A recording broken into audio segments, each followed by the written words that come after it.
नमस्कार दोस्तों, मैं संगीत यादव आप सभी लोगों का आधारशिला एकेडमी में स्वागत करता हूं।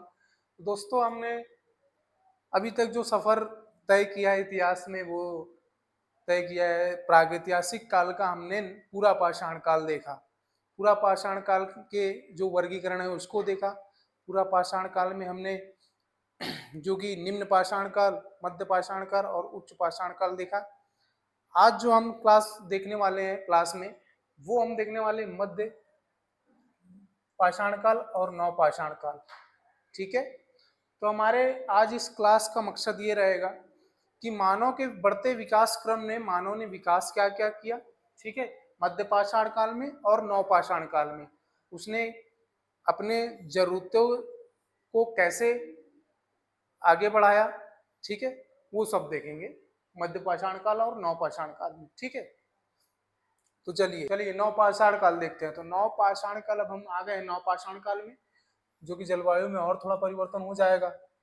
ठीक, नव पाषाण के आते ही नव पाषाण काल। ठीक, देखिए नव पाषाण काल, नव पाषाण काल, पूरा पाषाण काल और मध्य पाषाण काल के बाद पाषाण युग का अंतिम चरण है।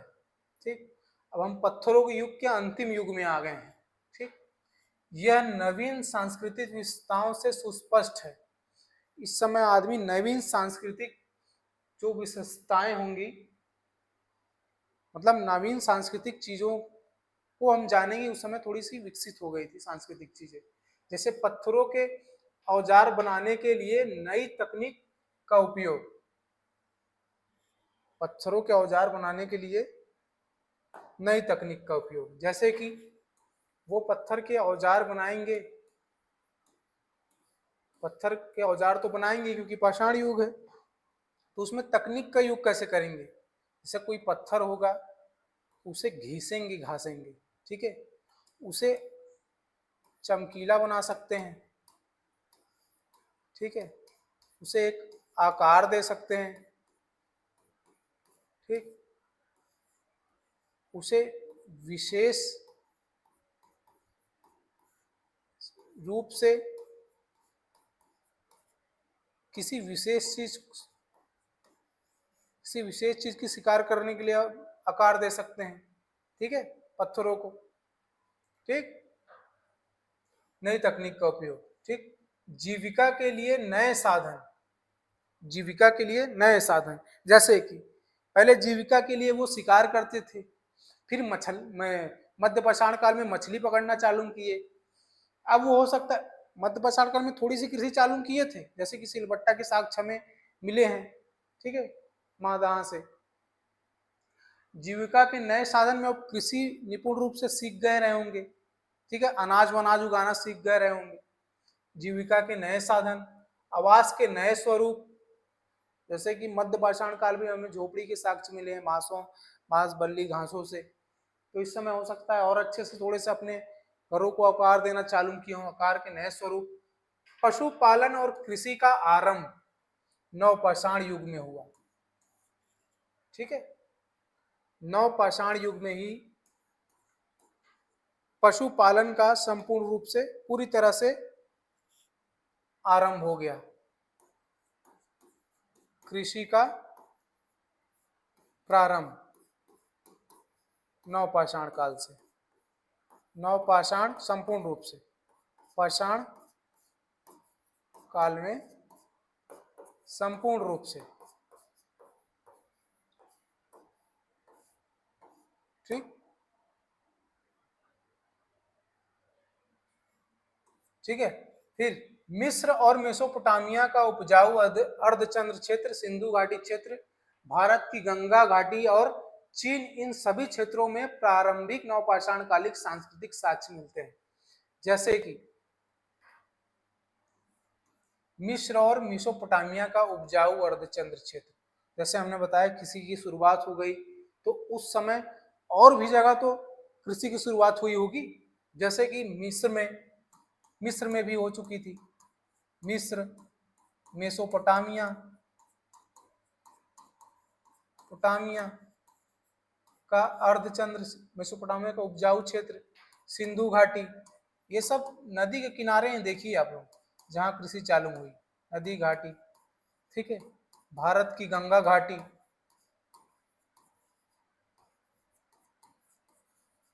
व चीन, ठीक है। कृषि का प्रारंभ, कृषि प्रारंभ भारत के साथ साथ यहाँ भी चालू हो गई, ठीक है। इन क्षेत्रों में कृषि का उद्भव सर्वप्रथम 10,000 बीसी से 5,000 ईसा पूर्व के बीच हुआ, जिससे कई सांस्कृतिक विकासों की शुरुआत हुई। देखिए, नवपाषाण काल एक ऐसा काल था जब मानव धीरे धीरे सभ्य होना चालू कर दिया था। जो आज चीजें हम अपनाते हैं उसका एक एक स्टार्टिंग पॉइंट देखा जाए, जैसे कृषि, कपड़े पहनने का ढंग, ठीक है, पालतू पशु, और भी संस्कृतियां, कला चीजें, कला वाली चीजें, इसका पहला चरण था ये नवपाषाण काल, ठीक है।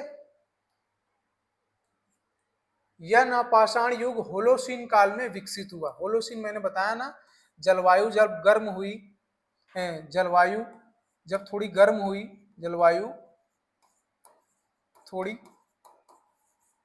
गर्म हुई, तो वो युग कौन सा था? होलोसीन। पहले प्लेस्टोसीन युग था, पूरा पाषाण काल के समय, ठीक है। होलोसीन युग आ गया नवपाषाण में। होलोसीन होलोसीन होलोसीन काल में विकसित हुआ।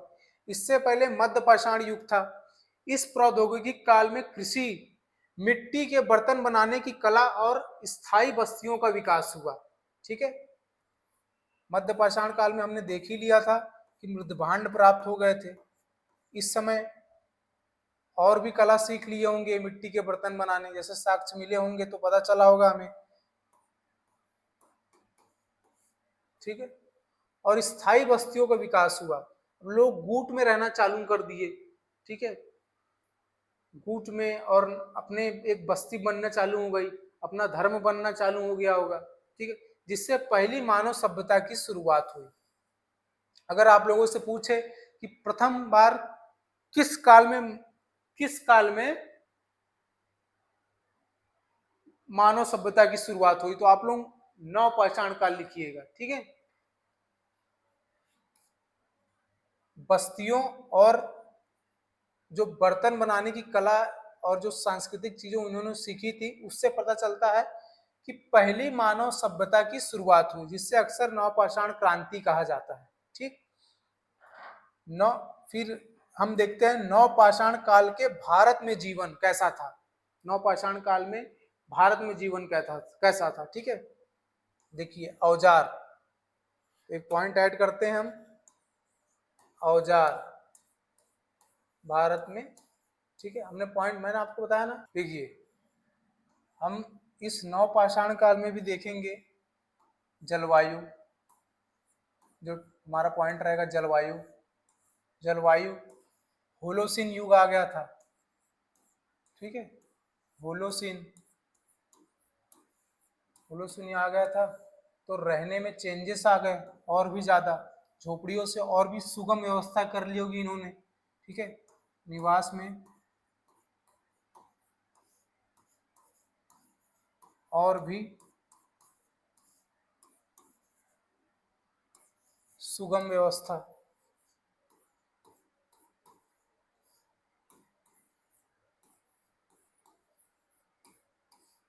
ठीक। ज्यादा मोटा हो जा रहा है, ठीक। अब औजार औजार देखते हैं, तो औजार कैसा? नवपाषाण काल के भारत में जीवन में औजार देखिए।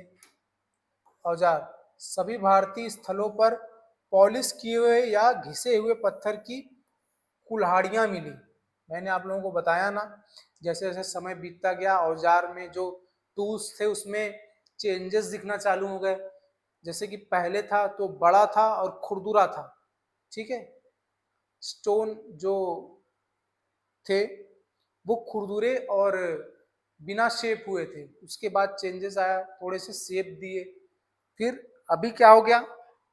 अभी औजार में पॉलिश किए हुए और घिसे हुए, मतलब ये स्टोन लेते थे और इसको घिसते थे, घिस घिस के इसको शेप देते थे, थोड़ा चिकना बनाते थे, पॉलिश करते थे। ठीक, इनमें सूक्ष्म पत्थरों और ब्लेड जैसे प्राचीन औजार भी शामिल थे। ठीक है, वो हमने मध्य पाषाण काल में देख लिया। ठीक, सूक्ष्म पत्थर मतलब छोटे, और भी छोटे हो गए होंगे। ठीक है, औजार पॉलिश किए हुए, पॉलिश किए हुए और सूक्ष्म, और लेंथ छोटी कर दी होगी उन्होंने। ठीक है, नवपाषाण काल पत्थर के औजारों की प्रौद्योगिकी में हुई प्रगति से जुड़ा है। ठीक है, विशेष रूप से घिसे हुए, छेनी से तरासे हुए, छेनी से तरासे हुए। ठीक है, ऐसी छेनी रहती रही होगी, ऐसी छेनी, छेनी जानते हैं ना आप लोग, जो किसी चीज को हम, लोहे की चीज को काटते हैं, हथौड़ा मारते हैं। ठीक है, छेनी से तरासे हुए और पॉलिश किए हुए पत्थर के औजारों के निर्माण और खाद्य उत्पाद के आगमन से, ठीक है, प्रौद्योगिकी में हुई प्रगति से जुड़ा है। मतलब यहाँ बताया जा रहा है कि नवपाषाण काल पत्थर के औजारों की प्रौद्योगिकी में हुई प्रगति से जुड़ा है। ठीक है, मतलब नवपाषाण काल में मुख्यतः पत्थरों में प्रगति हुई, पत्थरों में अच्छी खासी चेंजेस आए। ठीक है, विशेष रूप से छेनी से तरासे हुए और पॉलिश किए हुए पत्थर के औजारों के निर्माण और खाद्य उत्पादन के आगमन से। ठीक, नवपाषाण काल की ये विशेषता है। ठीक है, पत्थर के औजार में होने वाले परिवर्तन जीवन के निर्वाह की रणनीतियों में होने वाले परिवर्तन के अनुरूप थे। ठीक, मतलब जो पत्थर थे ना, वो पत्थर के औजार जो थे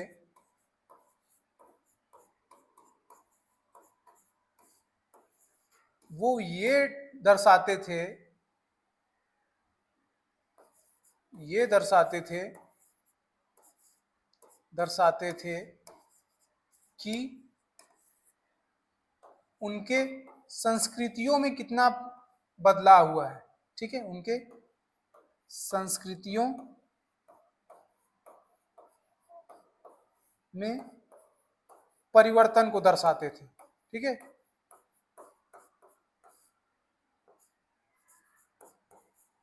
क्योंकि वो थोड़ा सभ्य हो गए थे और सारी चीजें जान गए थे, तो पत्थरों में चेंजेस लाएंगे ना। मतलब अगर वो चेंजेस अपने जीवन में कर लिए तो किसी चीज को उस भी तोड़ना हो, फोड़ना हो, चिरना हो, फाड़ना हो, ठीक है, तो परिवर्तन तो आएगा ही पत्थरों में, क्योंकि आवश्यकता बढ़ गई थी। ठीक, तो ये मेन थे पत्थर, ये औजार ऐसे थे, पॉलिश किए हुए, छोटे थे, पत्थर के औजार थे।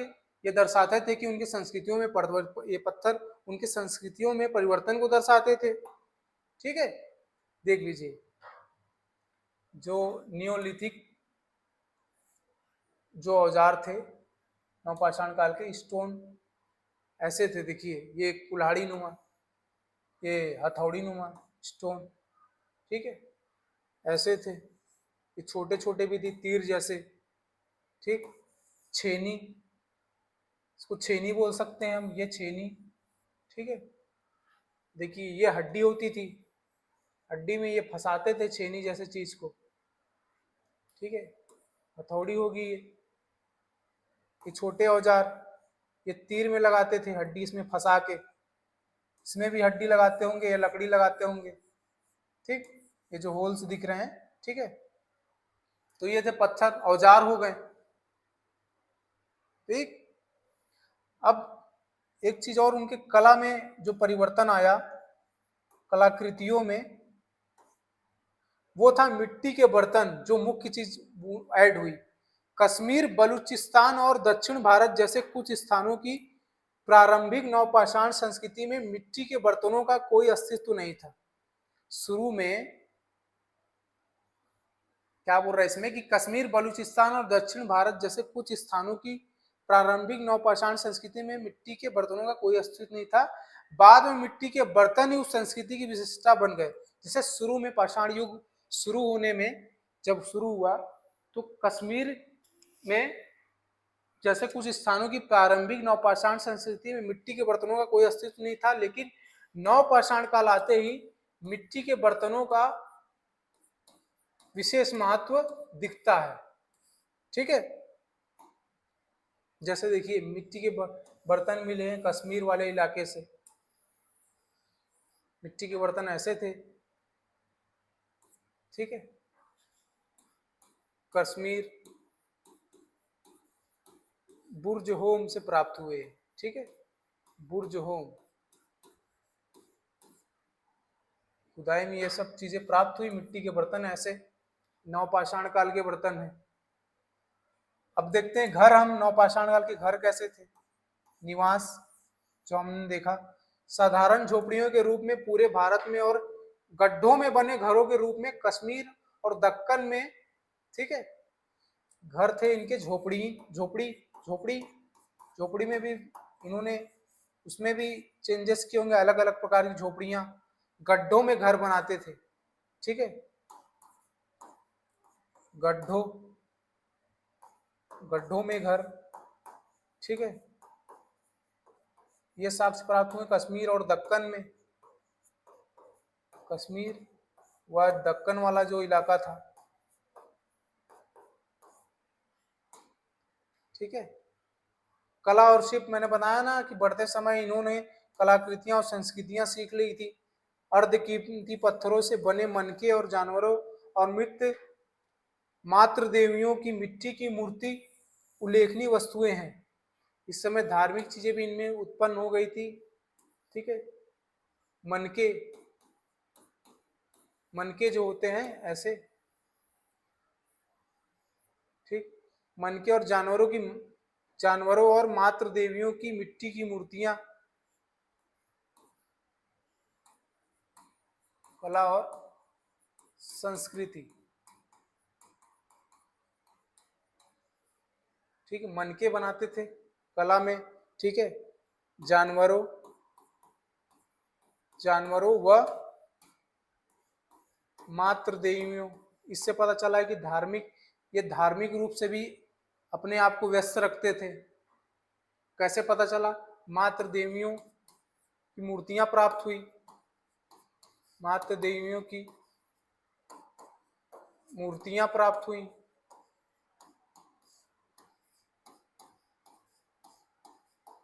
ठीक, ये सामाजिक और संगठन में विश्वास प्रणाली, जैसे सामाजिक संगठन और विश्वास प्रणाली, जैसे लोग स्थायी और अर्धस्थायी बस्तियों में रहने लगे थे। ठीक है, लोगों का एक स्थायी मतलब लोग अब एक बस्ती लोगों की बननी चालू हो गई थी, एक सभ्यता की ओर लोग बढ़ना चालू कर दिए थे। ठीक है, संभवतः उनमें जनजातीय स्तर का सामाजिक संगठन था। अपने अपने रूप रंग आकार के देखते हुए, जैसे कि माता देवी की मूर्ति हुई तो धर्म भी लोगों ने एक एक चुन लिया होगा, एक एक चीजों को निशान मानते हुए। ठीक है, जैसे जैसे उन्होंने पौधों और जानवरों को पालतू बनाना शुरू किया, भूमि और पौधों के स्वामित्व की अवधारणा विकसित हुई। देख रहे हैं कितने विकसित हो गए। ठीक है, अब उन्हें यह भी पता चल गया कि अगर वो कृषि करेंगे तो उन्हें एक प्रॉपर जगह भी चाहिए। ठीक है, और वो अपने स्थानों का बंटवारा भी करना चालू कर दिए। अपने एक स्थान बस्ती बनी तो लोग अपना एक एक जगह डिसाइड करना चालू कर दिए कि ये मेरी जगह है, ये तेरी जगह है। अब लोगों में स्वामित्व की भी भावना आ चुकी थी, अपने जगह अपने स्थान को लेके। छोटे घरों की मौजूदगी से एकल परिवारों की उपस्थिति का संकेत मिलता है। एक छोटा परिवार सुखी परिवार, मतलब अब लोग अपना परिवार भी बसाना चालू कर दिए थे। ठीक, मिट्टी के बर्तन और मन के भौतिक सांस्कृतिक उत्पादन में सुधार का संकेत देते हैं। ठीक है, बताया मैंने आप लोगों को। ठीक है, अब लोग अपना अपना घर, अपना जमीन, अपनी सारी चीजें देखेंगे तो लोग आपसी जो विनिमय की चीजें होंगी उनमें भी मनके का प्रयोग करना चालू कर दिए लोग। ठीक है, लेन देन में मनकों का प्रयोग चालू कर दिए। मृतकों को घरों के भीतर दफनाया जाता था और कभी कभी पशुओं के दफन भी पाए जाते हैं। यह विशिष्ट अनुष्ठानों को अपनाने और मृतकों की पूजा करने का संकेत देता है। ठीक है, मृतकों को घरों के भीतर दफनाया जाता था और कभी कभी लोगों को अब मोह मोह उत्पन्न हो गया, चीजों से लगाव होना चालू हो गया, क्योंकि परिवार पहले तो समाज बना, अपना एक बस्ती बनी, समाज बना, परिवार में लोग आए, लोभ उत्पन्न हुआ। ठीक है, तो मृतकों को घर में दफनाने वाली चीजें चालू हो गई। कभी कभी पशुओं से भी मोह हुआ हो तो उसको भी दफनाना चालू कर दिए। अनुष्ठानों को, यहाँ से अनुष्ठानों का पता चलता है कि लोग पहले तो धर्म अपनाए, ठीक है, अपना घर अपनाए, मोह में लोग बनना चालू हो गए, ऐसा बोलते हैं ना, सब मोह में आए, तो मोह में लोग जुड़ना चालू हो गए। ठीक है, वे शायद प्राकृतिक शक्तियों की पूजा करते थे, प्राकृतिक शक्तियों की पूजा करते थे। ठीक है, प्राकृतिक चीजों की। ठीक है, ऐसे पहले तो इतने पढ़े लिखे और इतने वो नहीं थे कि जान पाए कि क्या धार्मिक में कौन से भगवान है कैसे, तो प्रकृति की पूजा करती है। आज भी हम किसी चीज की पूजा करते हैं तो वो प्रकृति से ही जुड़ी हुई है। ठीक है, कला वस्तुओं के साक्ष्य बहुत कम है, लेकिन मवेशियों की टेराकोटा प्रतिमाएं किसी प्रकार की प्रजनन पूजा का संकेत देती हैं। ठीक है, महत्वपूर्ण नवपाषाण कालीन स्थल एवं उनसे संबंधित जानकारियां। पाषाण कालीन स्थल हम देख लेते हैं। नवपाषाण कालीन स्थल, महत्वपूर्ण स्थलों को याद रखना आप लोगों को सबसे महत्वपूर्ण है। ये तो पीछे हमने ये देखा कि लोग कितना विकास किए, क्या क्या विकास किए, लेकिन स्थल सबसे जरूरी है जो वनडे एग्जाम्स होते हैं उसके लिए। ठीक है, से बुर्ज होम कश्मीर, कब्रों में मालिक के साथ कुत्ते दफनाने के साक्ष्य प्राप्त हुए हैं। ठीक है, बुर्ज होम कश्मीर से।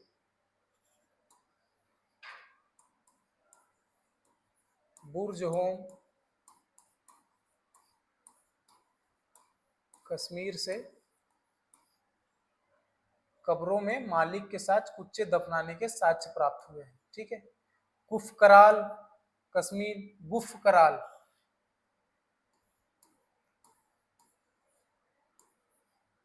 गुफ कराल कश्मीर। कृषि व पशुपालन के साक्ष्य हड्डी निर्मित औजार, मैंने बताया ना औजार इनके शेप में देते थे तो हड्डी निर्मित भी था, हड्डियों में फंसाते थे वो पत्थरों को। ठीक है, हड्डी निर्मित औजार। धूसर मृत भांडों का प्रमाण, धूसर मतलब चित्रित और रंगित नहीं होता था। ठीक है, धूसर मृत भांडों का प्रकार। सिलबट्टा व हड्डी से निर्मित सुई के साक्ष्य प्राप्त हुए हैं। फिर मेहरगढ़ पाकिस्तान, महत्वपूर्ण स्थान। ठीक है, गेहूं की, उस समय वो कृषि चालू कर दिए थे ना, तो कृषि में भी गेहूं और जौ प्रथम, उनका गेहूं व जौ प्रथम बोई जाने वाली चीज है, प्रथम बोई जाने वाले अनाज, बोए जाने वाले अनाज थे नवपाषाण काल में। ठीक है, गेहूं की 3 व जौ की 2 किस्मों की खेती के प्रमाण, मेहरगढ़ से। ठीक है, मेहरगढ़ कृषि के प्रमाण, मेहरगढ़ से पाकिस्तान। ठीक है, कच्ची ईंटों के आयताकार मकान और प्राचीनतम स्थायी जीवन के साक्ष्य। ठीक है, फिर हम महदहा देखते हैं। महदहा गोलाकार झोपड़ियों के प्रमाण, धान के अलावा जौ की खेती व पशुवाड़ा के भी साक्ष्य। ठीक है, पशुओं को रखने के लिए पशुवाड़ा, झोपड़ियों के साक्ष्य महदहा से। कोल्डी हवा, उत्तर प्रदेश, स्थान याद रखना आप लोग। ठीक है, कोल्डी हवा उत्तर प्रदेश, धान की खेती के प्रमाण प्राप्त हुए हैं। कोल्डी हवा से धान की खेती के प्रमाण प्राप्त हुए हैं, जो धान की खेती का भारत में ही नहीं बल्कि विश्व में सबसे प्राचीन साक्ष्य माना जाता है। कोल्डी हवा,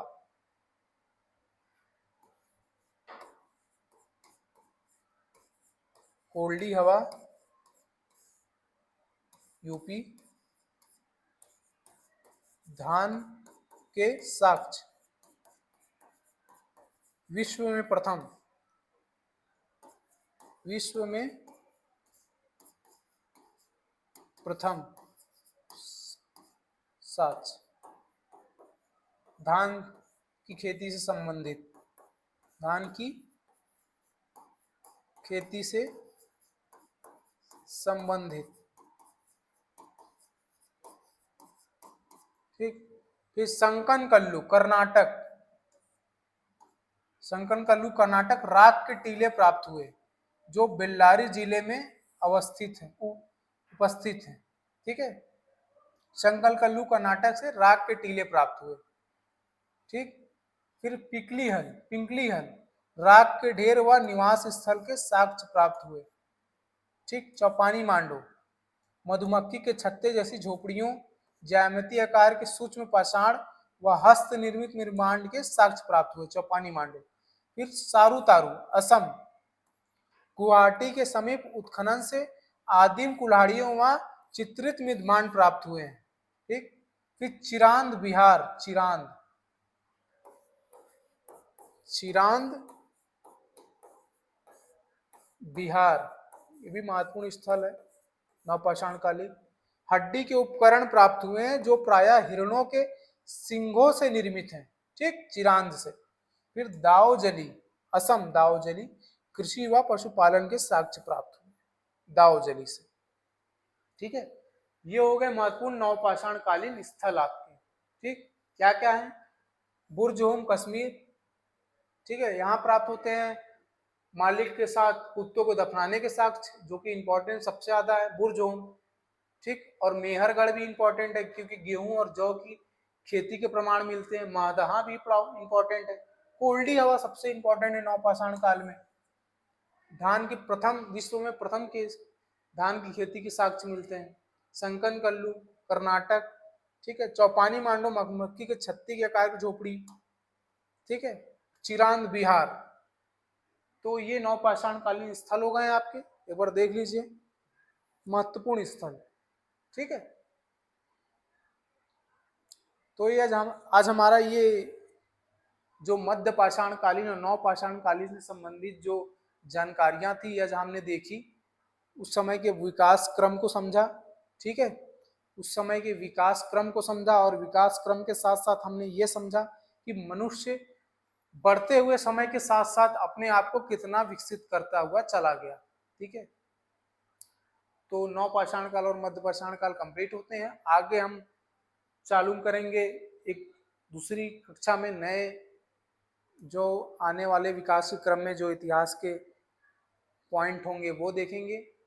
ठीक है, नई जानकारियों को समझेंगे। ये क्लास आप लोग बार बार देखिएगा क्योंकि बहुत इंपॉर्टेंट है जो पाषाण कालीन जो चीजें हैं। ठीक है, तो इस कक्षा को हम यहीं समाप्त करते हैं। आप लोग ज्यादा से ज्यादा इस कक्षा को शेयर कीजिए, ठीक है, समझिए और हमारे चैनल को सब्सक्राइब कीजिए आप लोग, क्योंकि आप लोगों का साथ बहुत जरूरी है। ठीक है, चलिए, धन्यवाद।